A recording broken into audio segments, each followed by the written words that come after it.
Bueno, vamos a continuar con lo de dislipidemias. Ya nada más faltaba lo de la parte de tratamiento.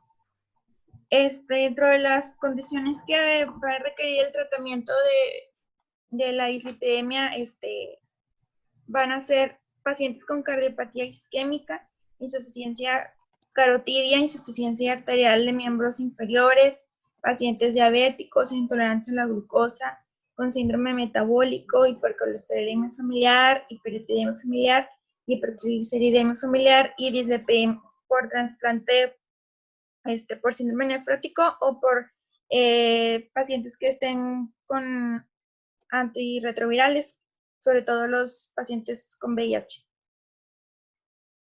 Las primeras opciones para el tratamiento farmacológico de la hipercolesterolemia aislada van a ser las estatinas. Ahorita vamos a ver, dependiendo de las comorbilidades del paciente, va a ser qué tipo de estatina y a qué dosis. Después de la hipertrigliceridemia aislada, el fármaco de primera elección son los fibratos. En la hipercolesterolemia mixta van a ser las estatinas o los fibratos, o también pueden ser combinados. Sin embargo, hay que considerar que para combinar estatinas y fibratos, hay pacientes en los que va a estar contraindicado, como en pacientes con hipotiroidismo, con insuficiencia renal, o los que están usando ciclosporina, eritromicina o itraconazol. Hipercolesterolemia familiar. Bueno, ya habíamos hablado en la clase pasada de esto, de cómo se hacía el diagnóstico, sobre todo a la hora del tratamiento. Estos se van a manejar con estatinas de alta intensidad. ¿A qué nos referimos con estatinas de alta intensidad? Bueno, va a ser la rosuvastatina y la atorvastatina, pero a dosis de 40 a 80 miligramos día en la atorvastatina y rosuvastatina de 40 miligramos día. A estas dosis, las estatinas reducen el colesterol LDL a un 50%. Y si no se llegan a las metas, se va a combinar con ezetimibe o con colestiramina hasta alcanzar la meta terapéutica. El tratamiento de la hipertrigliceridemia, las estatinas, vamos a tener las estatinas y los fibratos. Esos van a disminuir los triglicéridos, van a aumentar el colesterol HDL y con ello van a prevenir pancreatitis por hipertrigliceridemia. En los pacientes con hipercolesterolemia, que además son diabéticos y que tienen un alto riesgo cardiovascular, el manejo va a ser con estatinas de alta intensidad. Como ya se los mencioné ahorita, la rosuvastatina y la atorvastatina a dosis de 40-80 miligramos día y de 40 miligramos por día. Esto excepto en mayores de 80 años, donde se deben usar dosis más bajas, ya que, la ley decía que se relacionaba con representaba más riesgo de caídas en los adultos mayores y no representaba una gran mejoría o un gran beneficio. Era más el riesgo de las caídas. Esa es una tabla donde vienen los tratamientos que podemos usar. Esa es de la guía de práctica clínica. Y abajo vienen las dosis de las estatinas en relación del porcentaje de disminución del colesterol LDL. Es decir, por ejemplo, la pravastatina en dosis de 10 miligramos va a disminuir de un 10 a un 20%.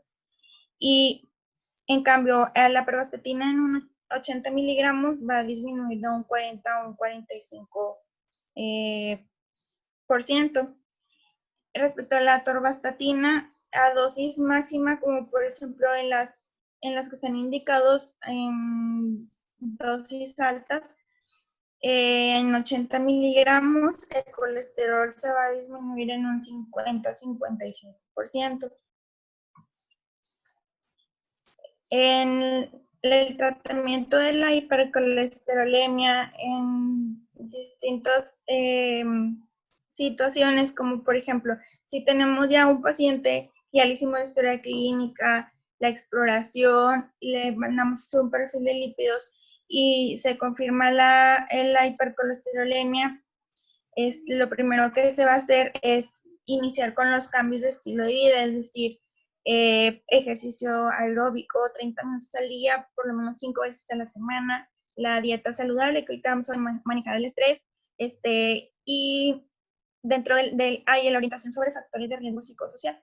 Y bueno, si ya tenemos que el paciente tiene su perfil de lípidos alterado con hipercolesterolemia y que es diabético, y que además tiene otros factores de riesgo, el tratamiento va a ser con estatinas de alta intensidad hasta que se llegue a la meta, o si no, hasta que se llegue a la dosis máxima tolerada. Si no tiene factores de riesgo, pero es diabético, se va a manejar con una estatina de moderada intensidad. Otro escenario, pacientes, como ya les digo, con hipercolesterolemia, sin diabetes, de edad de 40 a 75 años, pero que tengan muy alto riesgo cardiovascular, se va a iniciar estatina de moderada intensidad a alta intensidad, de moderada a alta intensidad. Pacientes diabéticos sin diabetes con alto riesgo cardiovascular también se va a manejar igual con estatina de moderada a alta intensidad. Y en los pacientes con moderado riesgo cardiovascular se va a manejar con estatina de baja a moderada intensidad. En todas estas situaciones, si no se llega a la meta, se sube la dosis o se llega a la dosis máxima, y si aún así no se llega a la meta, se puede combinar con ezetimiba. Siempre insistiendo en que se deben cambiar los estilos de vida y checar la adherencia terapéutica. Lo de la hipercolesterolemia familiar, pues ya lo mencionamos, se trata con estatinas de alta intensidad hasta llegar a la dosis.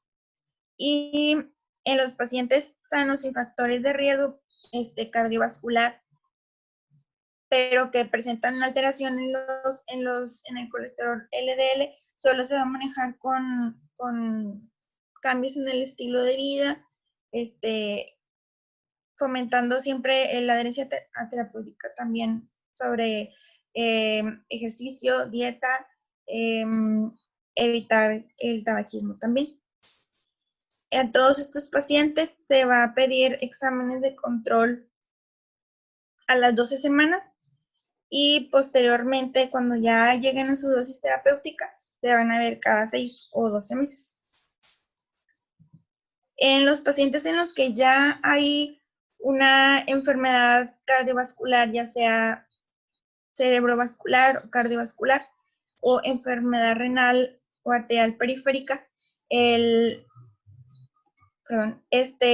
va a iniciar estatinas de alta intensidad, siempre considerando que se va a evitar la rosuvastatina en pacientes con una tasa de filtrado glomerular menor a 60.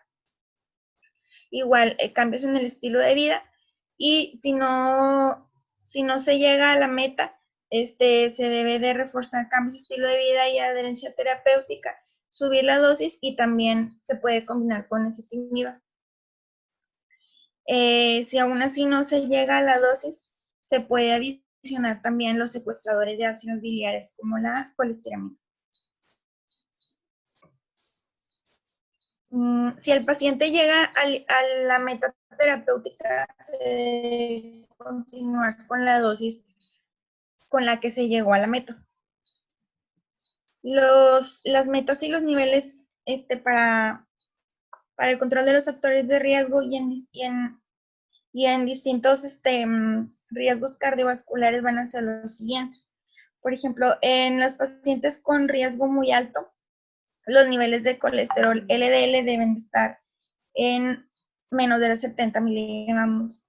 De alto riesgo cardiovascular, menor de 100 miligramos por decilitro. Y en los pacientes de bajo a intermedio, su meta debe de ser menor a 115 miligramos por decilitro. Lo que es de colesterol HDL debe de estar mayor de 40 miligramos sobre decilitro en hombres y en mujeres de 45. Insistir también en la disminución de peso, que lleguen a un IMC normal, y que el diámetro de la cintura sea menor de 94 en hombres y menor de 80 en mujeres. De los triglicéridos, la meta por lo general debe estar menor en 150 miligramos por decilitro, y en diabéticos la hemoglobina glucosilada menor de 7.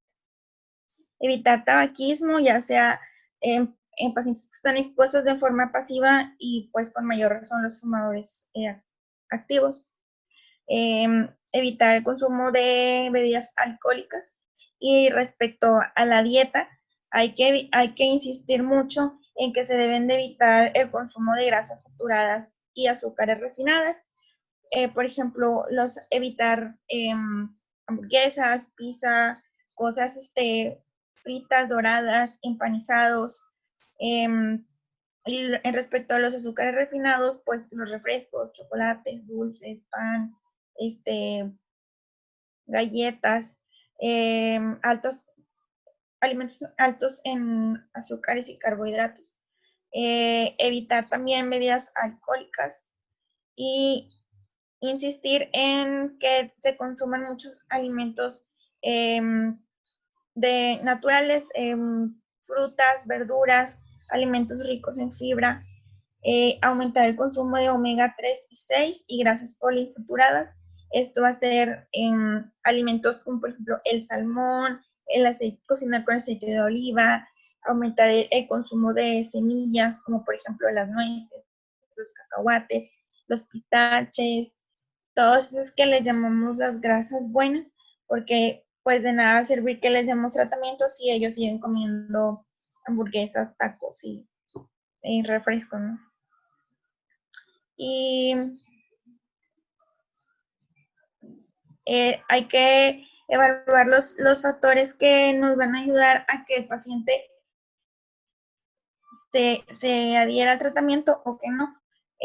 Un aspecto importante es que como el paciente es asintomático, bueno, a menos de que le haya dado un infarto, antes de que llegue a esto, pues el paciente no va a sentir nada y solo él va a sentir o sea, él sabe que está enfermo porque nosotros se lo decimos. Entonces hay que establecer una buena alianza con el paciente, comunicarle lo que le está pasando y qué consecuencias puede traer a su salud el que no se controle la dislipidemia, y también hacerlo responsable de su tratamiento.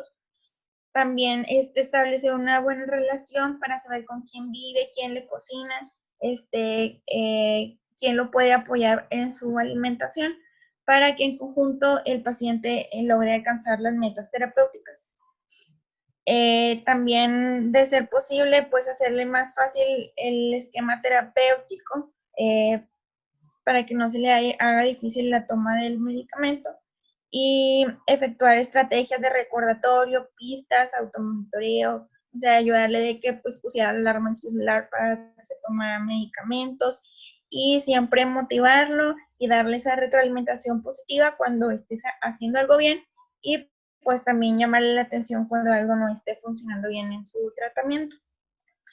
Y creo que ya es todo. No sé si quiere agregar algo la doctora.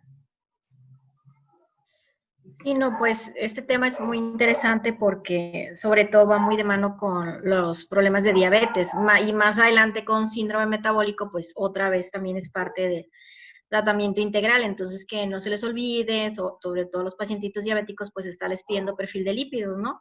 Sobre todo por las complicaciones futuras, entonces sí hay que estar muy, muy al pendiente. Pero muy bien tu clase, o sea, muy completa. Solamente ya en pacientes, faltó mencionar, cuando hay niveles muy elevados, pues a veces se requiere mandar a segundo nivel ya para que te autoricen la ezetimiba o otro tipo de medicamentos, porque en primer nivel pues nada más contamos con la atorvastatina. Ok. Pravastatina y pues besafibrato, entonces quedó pendiente. Sí. Ya arriba de niveles, como ahora nos llegó uno con 1000, pues ese lo tienes que mandar a segundo nivel. Más que nada para que le autoricen la ezetimiba, que ese es otro medicamento ahí que también ayuda. Pero no, muy completa la clase.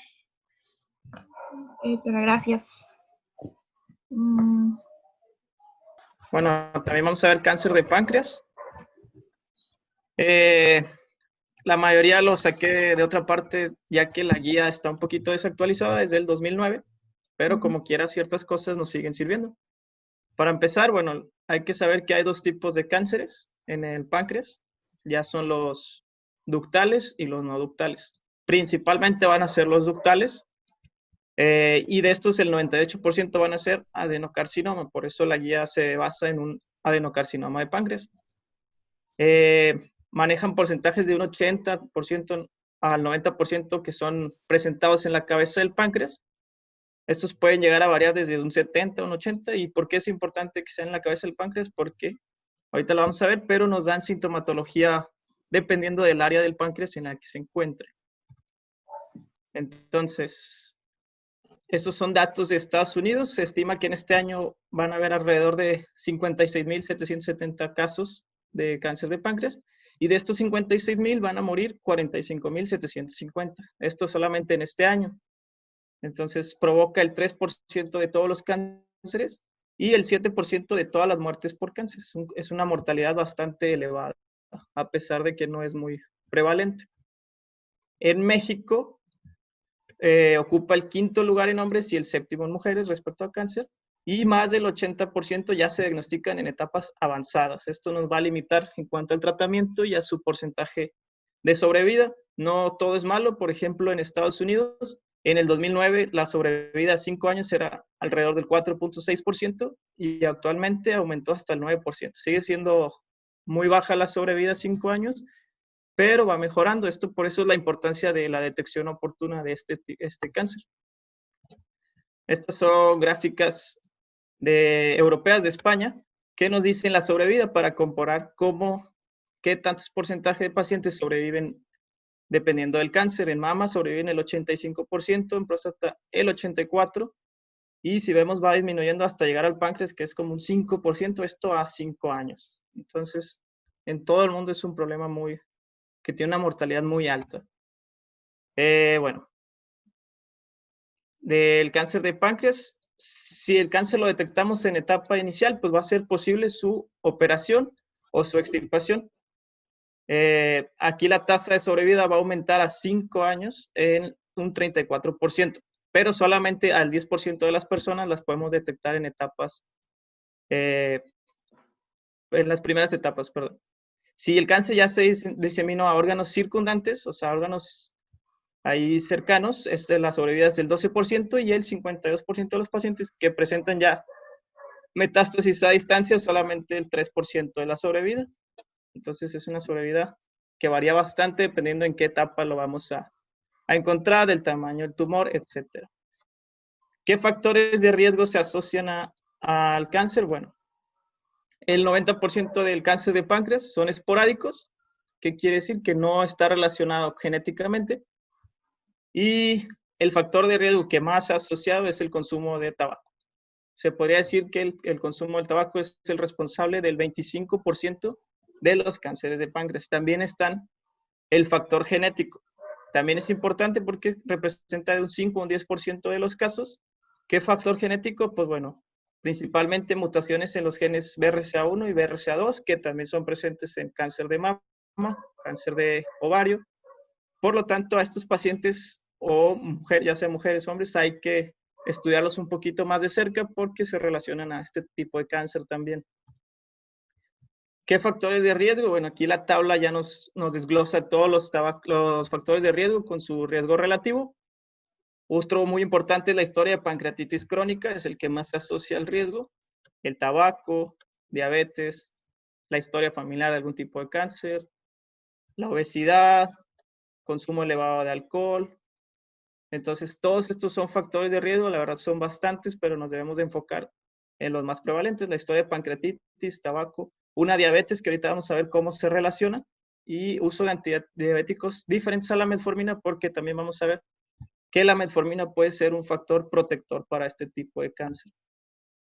Respecto a la diabetes, ¿por qué se menciona que es un factor de riesgo importante? Bueno, la diabetes de aparición reciente, o sea, menor a 4 años, se asocia con un incremento del 2.4%, si ya la diabetes tiene de 4 a 9 años, es un rango de 2.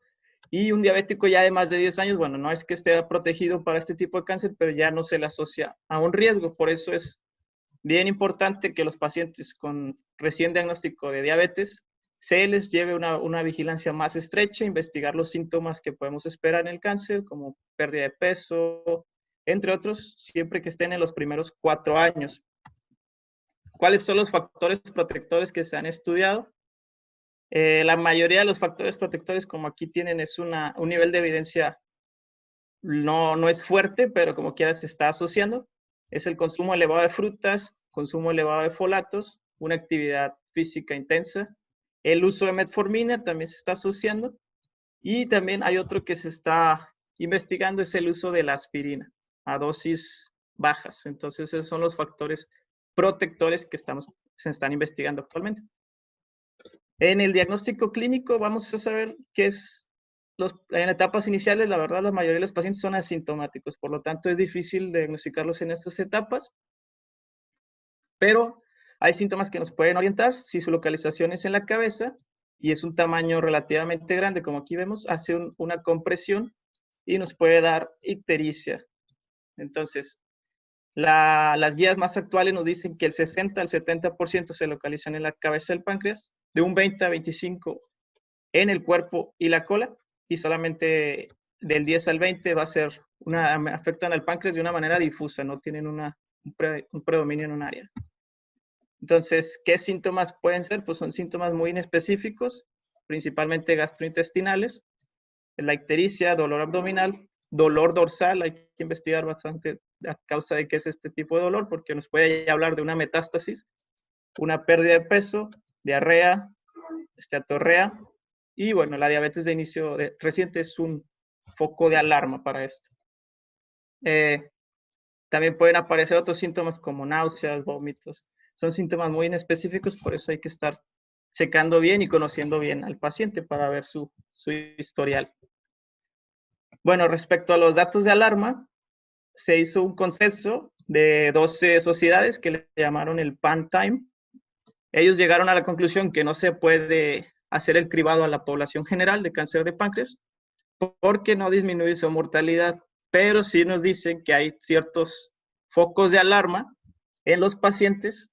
A eso sí tenemos que estudiarlos. ¿Cuáles nos dicen? Pues bueno, un inicio de diabetes sin síndrome metabólico en individuos mayores de 50 años que presentan aparición de síntomas gastrointestinales inespecíficos o pérdida de peso involuntaria. Esto es un dato de alarma para mandarlos a investigar. Un paciente mayor de 40 años que presenta ictericia también es un motivo para enviar a un servicio, a un conjunto especializado en este tema. Y en pacientes mayores de 60 años que tienen pérdida de peso asociado a otros cambios gastrointestinales, bueno, a estos también se les debe de enviar en un plazo no mayor a 15 días. Eso es lo que nos dice este consenso que se realizó. A ellos sí hay que realizarles un cribado, a pesar de que no nos confirme el diagnóstico. Hay que buscar el por qué es la causa. Bueno, por lo tanto, aprendemos que el cáncer de páncreas, pues vamos contra el tiempo. Entonces, es un tumor de difícil diagnóstico en fases iniciales, es muy agresivo y de crecimiento bastante rápido. La mayoría de los pacientes ya desarrollan una enfermedad metastásica y es muy difícil ya el tratamiento, y inclusive lleva a hacer un tratamiento ya meramente paliativo. Debido al retraso en el diagnóstico, la resección quirúrgica solo va a ser posible en un 15 o 20% de los pacientes. Pero a pesar de esto, bueno, la supervivencia a 5 años nada más va a ser de un 20%. O sea, no porque estén en etapas iniciales les va a ir bien.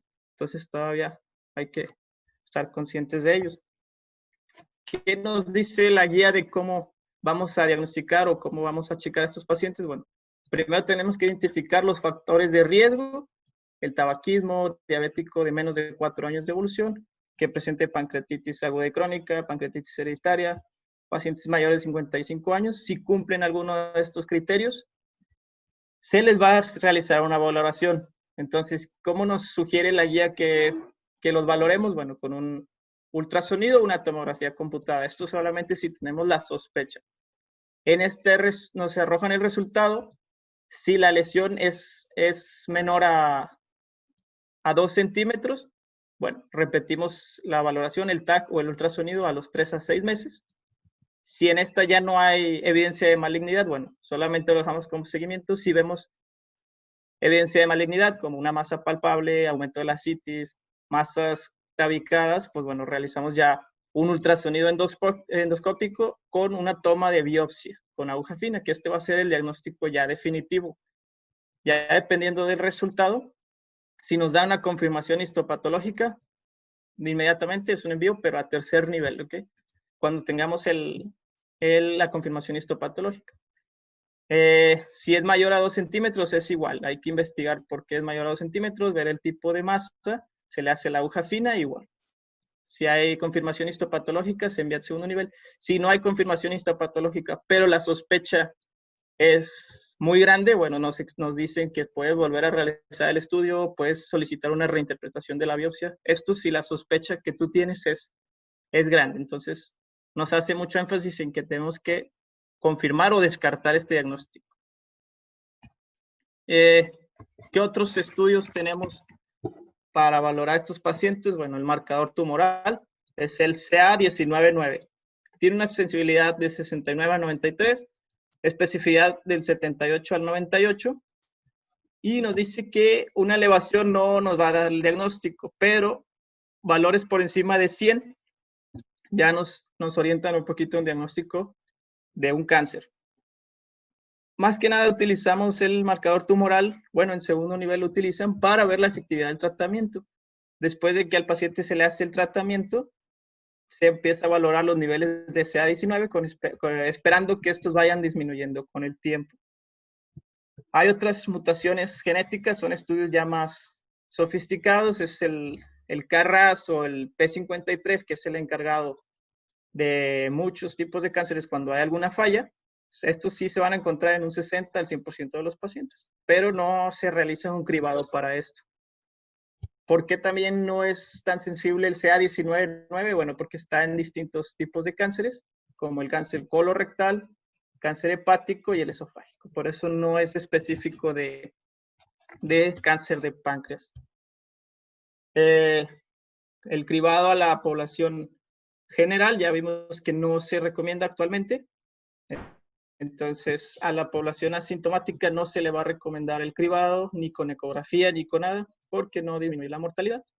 No existe alguna prueba ahorita actualmente específica para este tipo de cáncer, pero bueno, no tampoco nos dice que no sirve de nada el CA19-9. Entonces, eso es, en general, no hay un cribado que vamos a hacer. Entonces, lo más que podemos hacer son los datos de alarma que ahorita les comenté y checar bien la historial médico del paciente. ¿Qué pacientes se consideran en alto riesgo? Según esta guía, bueno, pacientes con síndromes hereditarios, el síndrome de Peutz-Jeghers, un melanoma múltiple, cáncer de mama o también de ovario de algún familiar, síndrome de Lynch, todos estos son síndromes genéticos ya establecidos. Entonces, cualquier familiar de primer grado o algún parentesco que tenga también antecedente de cáncer de páncreas, a él se le considera como alto riesgo. Y otra mutación que existe es en el gen PRSS1, que se asocia con una pancreatitis crónica. Estos pacientes son considerados de alto riesgo y hay que evaluarlos inclusive un poquito antes que a los demás. Entonces, a este tipo de población de alto riesgo sí se sugiere el cribado a los mayores de 50 años. ¿Okay? Como les dije, los pacientes con pancreatitis hereditaria asociada al gen PRSS1, a ellos se les aconseja a partir de los 40 años, o sea, 10 años antes. Entonces, ¿qué técnicas utilizamos? Una econdoscopía, una colangiopancreatografía de resonancia magnética, una CEPRE. Estos son los que vamos a usar, ya sea ultrasonido. Si consideran que el TAC, hay que recordar que el TAC para cualquier sospecha de cáncer siempre va a ser un TAC contrastado. Estos son los cribados. Obviamente no se opta por el TAC por el riesgo de la radiación. Lo que más se usa aquí en México es la ecoendoscopía. ¿Cuál es el tratamiento? Bueno, pacientes que estén diagnosticados en etapas tempranas, es una cirugía que se llama cirugía de Whipple. Es una cirugía bastante compleja, se hace una resección tumoral y una interconexión. Aquí vemos cómo se conectó el conducto biliar al intestino delgado, la porción del estómago directamente al intestino delgado, y lo restante del páncreas también se conecta al intestino delgado. Es una cirugía bastante complicada, con alto riesgo de discencia, y no a todos los pacientes les va bien, por eso hay que estar atentos a esto. ¿Cuándo vamos a referir a segundo nivel? Bueno, nosotros nos corresponde enviar a segundo nivel cuando vemos datos sugestivos de este cáncer, ya lo vimos, síntomas como ictericia, pérdida de peso, pacientes en alto riesgo. A estos los vamos a enviar a segundo nivel con una BH, una química sanguínea, electrolitos, PFH y un ultrasonido abdominal. Va a haber pacientes que nos llegan ya con estudios histopatológicos o un TAC que nos confirman ya el diagnóstico de cáncer de páncreas, y estos se envían de manera inmediata. No necesitamos pasar por segundo nivel, se envían ya a tercer nivel a oncología. ¿Ok? ¿Cómo debemos vigilar al paciente? Bueno, se debe continuar la vigilancia. Aquí nos dice que la vigilancia la realiza segundo nivel o tercer nivel, pero también la podemos apoyar nosotros como primer nivel. Se realiza cada 3 meses en los primeros 2 años. Después, cada 4 meses en el tercer año, cada 6 meses en el cuarto y quinto año. Si el paciente no presenta nada, bueno, la vigilancia se va a realizar de acuerdo a estos tiempos, pero si el paciente presenta alguna sintomatología nueva o asociada, bueno, hay que valorar otra vez en vivo para que nos apoyen en ese sentido. Bueno, no todo en el cáncer de páncreas es malo. La mayoría, pues sí, es un cáncer bastante agresivo, pero hay ciertas esperanzas que están actualmente investigando. Hay bastantes estudios internacionales para disminuir la mortalidad o para detectarlos a tiempo, o también de los factores protectores. ¿Ok? Entonces, ¿qué nos dicen algunos estudios? Los más fuertes ahorita para el cáncer de páncreas está el uso de aspirina o el uso de metformina para la prevención de este tipo de cáncer. ¿Por qué la metformina? Bueno, la metformina se va a asociar a una disminución del AMPK, que es la proteína sinasa activada por AMP. Esta proteína va a inhibir, cuando se está elevada, va a inhibir al mTOR. El mTOR es un factor que se asocia, es una proteína que se asocia a la multiplicación y a la supervivencia y desarrollo de las células. Está asociado en muchos tipos de cánceres. Entonces, si vemos que disminuimos al mTOR, por lo tanto, se va a disminuir la síntesis de proteína y el crecimiento celular. Eso es cómo están ellos investigando la relación de la metformina. ¿Okay? La aspirina, es parecido. Ella tiene un poquito más de acción en el factor nuclear kappa beta, que también está asociado en muchos tipos de cánceres para el crecimiento celular. Y además, la aspirina, bueno, nos va a bloquear el COX-1 y COX-2, disminuyendo la inflamación. Entonces, también va a disminuir en cierto nivel indirectamente al mTOR, por lo tanto, disminuye su síntesis de proteína y el crecimiento celular. Estos son los estudios que se están desarrollando y el por qué ellos creen que la aspirina y la metformina tienen algún factor protector para este tipo de cáncer. ¿Okay? Respecto a la aspirina, bueno, se han hecho bastantes metaanálisis que han llegado al consenso. Bueno, ellos dicen que sí es protector si la utilizamos a dosis bajas por 5 años en un 0.75, es un riesgo relativo, y a 10 años de un 0.56. Aquí están los diferentes metaanálisis que se han utilizado. Son bastantes, algunos no son con significancia estadística. ¿Por qué? Porque atraviesan el intervalo de confianza, atraviesa el número 1. Pero, como quiera, nos dice que la mayoría está con tendencias al factor protector. Entonces, aquí vemos lo estimado, si se encuentra con una significancia estadística, por eso determinaron actualmente que la aspirina sí es un factor protector para este tipo de cáncer. ¿Ok? Tomando en cuenta las consideraciones, que no todos los pacientes pueden tomarlo, pero ellos la asociaron como un factor protector.